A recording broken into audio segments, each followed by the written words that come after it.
From the CIA-orchestrated overthrow of Iran's prime minister in 1953, to tension and confrontation under President Trump, a look back over more than 65 years of tricky relations between Iran and the U.S. 1953, Overthrow of Mossadegh. U.S. and British intelligence agencies orchestrate a coup to oust Iran's democratically elected Prime Minister, Mohammad Mossadegh. The secular leader had sought to nationalize Iran's oil industry. 1979, Iranian Revolution. The US-backed Shah of Iran, Mohammad Reza Pahlavi, is forced to leave the country on January 16 following months of demonstrations and strikes against his rule by secular and religious opponents. 2 weeks later, Islamic religious leader Ayatollah Khomeini returns from exile. Following a referendum, the Islamic Republic of Iran is proclaimed on April 1. 1979 to 1981, U.S. Embassy hostage crisis. The U.S. Embassy in Tehran is seized by protesters in November 1979 and American hostages are held inside for 444 days. The final 52 hostages are freed in January 1981, the day of U.S. President Ronald Reagan's inauguration. Another 6 Americans who had escaped the embassy are smuggled out of Iran by a team posing as filmmakers, in events dramatized in the 2012 Oscar-winning film Argo. 1985 to 1986, Iran-Contra scandal. The U.S. secretly ships weapons to Iran, allegedly in exchange for Tehran's help in freeing U.S. hostages held by Hezbollah militants in Lebanon.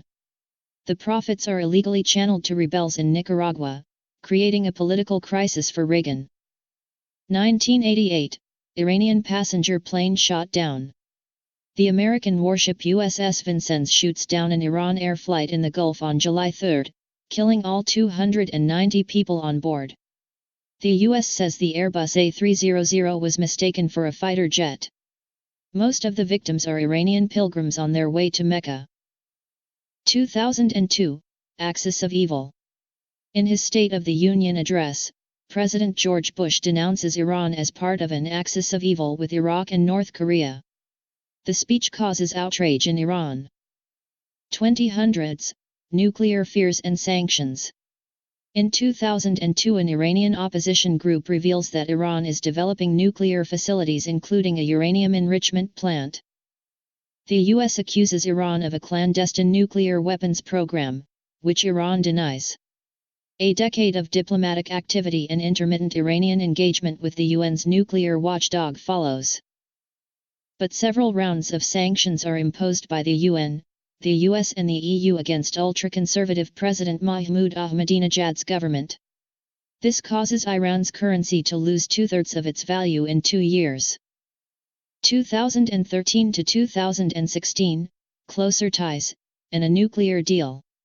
In September 2013, a month after Iran's new moderate President Hassan Rouhani takes office, he and U.S. President Barack Obama speak by phone, the first such top-level conversation in more than 30 years.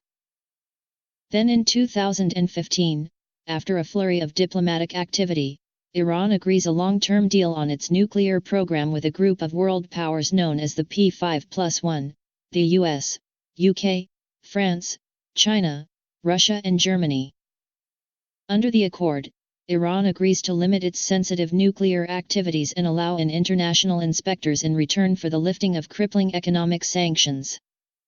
2019, tension in the Gulf.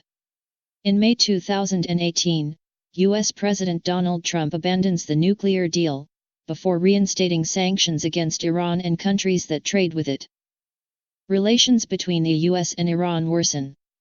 The U.S. sends an aircraft carrier strike group and B-52 bombers to the Gulf because of what it calls troubling and escalatory indications related to Iran.